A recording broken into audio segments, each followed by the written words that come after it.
हमारे निज़ाम शमसी से बाहर की इंटरस्टेलर स्पेस में बेपनाह सितारे हैं और ये कहा जाता है कि इन सितारों के गिर्द मुख्तलिफ़ किस्म के ऑब्जेक्ट्स घूमते रहते हैं। ऐसा बहुत कम होता है कि डीप स्पेस से कोई भी ऑब्जेक्ट अपने सितारे के मदार से बाहर निकलकर हमारे सोलर सिस्टम में आ जाए, लेकिन इस बार हमारे निज़ाम शमसी में एक ऐसा मेहमान आया है जिससे मिलने के लिए दुनिया भर के साइंसदान बेताब हैं। कुछ साइंसदानों के करीब ये एक शाबी पत्थर यानी एक एस्ट्रॉयड है और कुछ के करीब ये एक कॉमेट है, लेकिन बाज़ माहिर फल्कियात के यहाँ ये एक बिल्कुल मुख्तलिफ चीज़ है। उनके मुताबिक ये किसी एक्सोप्लैनेट का टूटा हुआ टुकड़ा है और कुछ के यहाँ ये एलियंस का एक स्पेस क्राफ्ट है जो कि हमारी खोज में यहाँ तक आया है। लेकिन साइंसदान आखिर ऐसा क्यों सोचते हैं?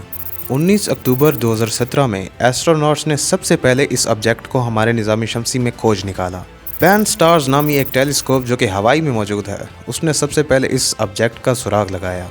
इस टेलीस्कोप में दुनिया के सबसे बड़े कैमरे लगे हैं जो कि तकरीबन 1.5 बिलियन मेगापिक्सल के हैं। साइंसदानों ने जब इसे देखा तो ये एक रोशनी की छोटी सी किरण थी, बिल्कुल वैसे ही जैसे किसी अंधेरे कमरे में कोई खिड़की खुले और उसमें से सूरज की आने वाली किरण, ये बिल्कुल वैसे ही नज़र आ रहा था। एक छोटी, बारीक और मामूली सी रोशनी। ये रोशनी किसी एस्ट्रॉयड या कॉमेट की नहीं थी, बल्कि ये बिल्कुल एक नई चीज़ थी जो कि पहले कभी नहीं देखी गई थी। एस्ट्रोनॉमर्स ने इसे अमुआ का नाम दिया, जिसका मतलब है दूर से पैगाम लेकर सबसे पहले पहुंचने वाली चीज़। उस वक्त उन्होंने सोचा ये कोई सिगार की शक्ल का स्पेस ऑब्जेक्ट है जो कि खला में लड़खड़ाता हुआ आ रहा है। ये अंदाज़ा लगाया गया कि ये तकरीबन 400 मीटर लंबा और 40 मीटर मोटा है, यानी ये एक एफिल टावर से भी बड़ा है। जब साइंसदानों ने इसे पहली बार देखा तो ये हमारे सोलर सिस्टम को छोड़कर बाहर जाने के रास्ते की तरफ गामजन था। 9 सितंबर 2017 को ये सूरज के करीब तरीन था और इंतहाई तेज़ रफ्तार से आगे बढ़ रहा था। इसकी रफ्तार तकरीबन 87 किलोमीटर फी सेकंड थी। जी हाँ, हर एक सेकंड में ये 87 किलोमीटर का फासला तय कर लेता है। जिस रफ्तार से ये सूरज की तरफ आया और फिर वहाँ आकर मुड़ा, साइंसदानों ने अंदाज़ा लगा लिया कि ये यकीनन एक इंटरस्टेलर स्पेस से आया हुआ ऑब्जेक्ट है। ये हमारी ज़मीन के पास भी आया, लेकिन जिस चीज़ को सूरज की ग्रेविटी कुछ नहीं कर सकती थी, तो ज़मीन ने उसका क्या बिगाड़ना था। ये बस अपने रास्ते की तरफ चलता रहा।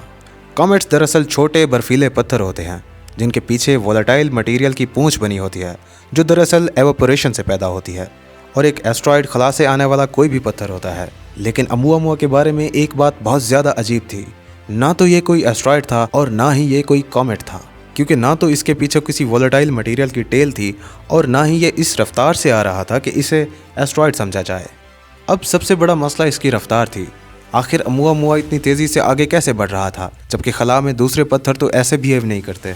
कोई नहीं जानता था कि ये ऑब्जेक्ट कहाँ से आया है और ये कितना पुराना है, और टेलीस्कोप भी इसकी कोई साफ तस्वीर नहीं ले सकता था क्योंकि इसकी रफ्तार ही बहुत ज़्यादा थी। हार्वर्ड यूनिवर्सिटी के एक प्रोफेसर ने यह राय दी कि ये यकीनन कोई एलियन स्पेस क्राफ्ट है जो कि सोलर एनर्जी की मदद से चल रहा है। अब ये बात कोई आम इंसान करता तो यकीनन मौजे का खेज होती, लेकिन जाने माने माहिर फल्कियात की जानब से पेश की जाने वाली एलियंस की थ्योरी ने सबको हैरान कर दिया। फिर साइंसदान इसके बारे में एक हतमी राय तक पहुंचे। उन्होंने कहा कि ये कोई एक्सोप्लैनेट था जो कि डीप स्पेस में अपने सितारे के गिर्द घूम रहा था। ये प्लैनेट एक ज़बरदस्त धमाके से इस तरह फटा कि इसके किनारों के परखच्चे उड़ गए और इसके बीच में सिगार की शक्ल का एक बहुत बड़ा हिस्सा तेज़ी से हमारे निज़ाम शमसी की तरफ दौड़ता चला आया। क्योंकि ये नाइट्रोजन आइस से बना हुआ था, इसीलिए सूरज की तरफ आते हुए इसने अपना 95% वज़न खो दिया और जब हमने इसे देखा इसका सिर्फ 5% हिस्सा ही बचा हुआ था। शायद किसी एलियन स्पेस क्राफ्ट वाला आइडिया अच्छा होता, लेकिन एक्सोप्लैनेट वाला आइडिया भी इतना बोरिंग नहीं है।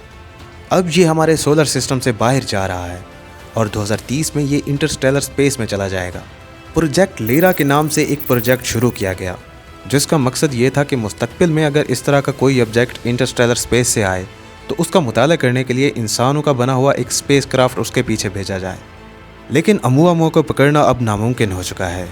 एक ऐसा मेहमान जो कि हमारे सोलर सिस्टम में आया था वो हमसे बगैर मिले ही चला गया और ये वापस भी कभी नहीं आने वाला।